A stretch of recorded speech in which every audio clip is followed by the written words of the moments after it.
উফ, আসলে সৌন্দর্য কিভাবে প্রকাশ করে সেটা আমি জানি না। এই সৌন্দর্যের ভাব কিভাবে প্রকাশ করতে হয় সেটাও জানি না। কারণ আমি যদি কোনো কবি হতাম, সেটা অবশ্যই আমার কাব্যিক ভাষায় আমি নিজেকে তুলে ধরতাম।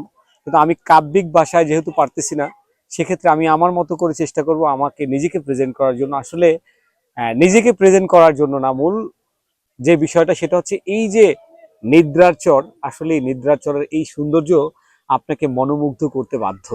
আপনি বিশেষ করবেন না, সব গাছগুলো এমন ভাবে সেজে আছে যেগুলো দেখলে আসলে আপনার মধ্যে এক ধরনের অন্যরকম ভালোবাসা অনুভূতি কাজ করবে। এখানে আসলে আমি জানি না ভিডিও করার জন্য বা ছবি করার জন্য খুব পর্যাপ্ত পরিমাণ পোস্ট আমি দিতে পারি কিনা সেটাও জানি না, এবং আমি সুন্দর করে কথা বলতে পারি কিনা সেটাও জানি না।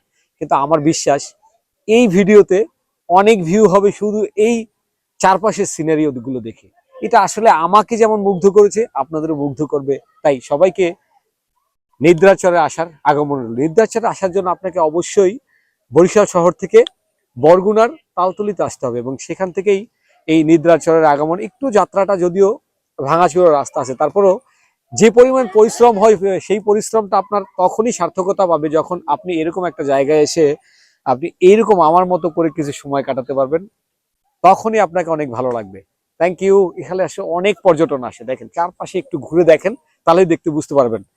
চারপাশে দেখেন, আসলে ভিউটা দেখলেই বুঝতে পারবেন। সবাই বাচ্চারা খেলা করতেছে। আসলে সব সৌন্দর্যের বর্ণনা দিয়ে শেষ করা যায় না, বর্ণনা দিয়েও কখনো কেউ শেষ করতে পারে না। আর আসলে আমার যা মনে হয়, পটুয়াখালী বরগুনা এই এলাকা থেকেই যেসব কন্টেন্ট ক্রিয়েটররা এই পর্যন্ত আমরা আমাদের সারা দেশ কাঁপাচ্ছে, বিশেষ করে নেভাই, সাদ্দাম মাল, আরো অনেক যারা আছে, তাদের সবার আমার মনে হয় একটাই রহস্য, সেটা হচ্ছে এই প্রাকৃতিক সৌন্দর্য তাদেরকে আরো সুন্দরভাবে এই কন্টেন্ট ক্রিয়েশন করার জন্য এগিয়ে নিয়ে গেছে।